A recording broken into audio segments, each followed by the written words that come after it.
And then I watched Springsteen Deliver Me from Nowhere this weekend. Um, as you know, Noah, I am a huge Bruce Springsteen fan. Um, I mentioned this before in the pod. I grew up loving Bruce Springsteen, especially because my dad loved Springsteen. It was always playing in the car. And I kind of have mixed feelings about the movie. I know you didn't get a chance to see it yet, so I'll be careful to not really spoil too much. Um, but the first thing I'll say is I think that I appreciate the movie and like respect the movie a lot more than I liked the movie. And that mainly comes down to the fact that the movie is slow. Um, it is doesn't have a ton to explicitly say, I guess, not a ton happens in the movie. That all being said, though, the movie is about Bruce Springsteen writing this album, Nebraska. And he doesn't want to market the album. He doesn't want his face to be on the cover. He wants this to be the most personal album he's released as he's going through probably the most depressive phase in his life, right?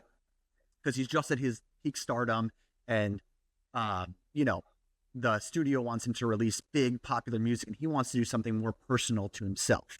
And that's kind of how the movie felt to me. It didn't feel showy, you know? It didn't feel like many of these other musical biopics that we've seen, like Bohemian Rhapsody or like Rocket Man, that are big spectacles. This felt like a down-to-earth movie character study of Bruce Springsteen, and it wasn't showy in that way, just like his album isn't trying to be showy. So for that reason, I really respected the movie. I enjoyed it. I didn't love it. I don't know if I'm going to go watch it again. But yeah, I had a good time with it, and it was great to hear some Bruce Springsteen songs in the theater. And Jeremy Allen White, both Jeremys were great. Jeremy Allen White was great, as well as Jeremy Strong was great, who's playing his manager. So yeah, that's kind of my thoughts on Springsteen Deliver Me from Nowhere. Yeah, like you said, I haven't seen it yet. But Ryan, a trend is really music biopics in the last decade or so. And also we have some coming up. I know Straight Outta Compton, absolutely loved it. I thought that was a really, really good movie. Elvis, I thought was good. It was interesting editing-wise, I remember thinking at the time. But still a good movie. Austin Butler is still in his method acting as Elvis, as you see on press tours and everything.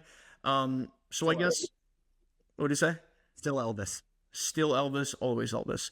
I know we talked a lot about music last week. I guess, what is it about these movies, about popular music, that drive you in particular to go see them? Honestly, I think a big part of it is, first of all, being able to listen to these songs that people love in a theater. You know, I think that's super cool, and the spectacle of that. And also just the star power of these individuals and learning more about their lives and living in their life for a little bit. A lot of these musicians are larger than life individuals. And that's why this, you know, they're rock stars. And that's why this music biopic genre is so big, because it's a perfect character study. That being said, you know, I do think a lot of them follow the same beats. You know, you have someone who is very, very talented, but has to face their personal demons, you know, whether oftentimes drugs, right? If we're thinking about a lot of these biopics, and they overcome it, and their success story, and sometimes they die at the end, but their legacy lives on.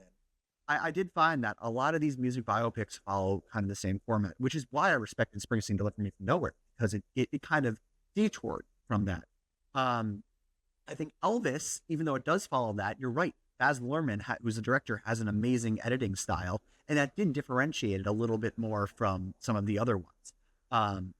So Rocket Man plays more as a musical than it does as an actual biopic. So I think it's important for these music biopics to bring something unique to the table, because oftentimes they are very similar.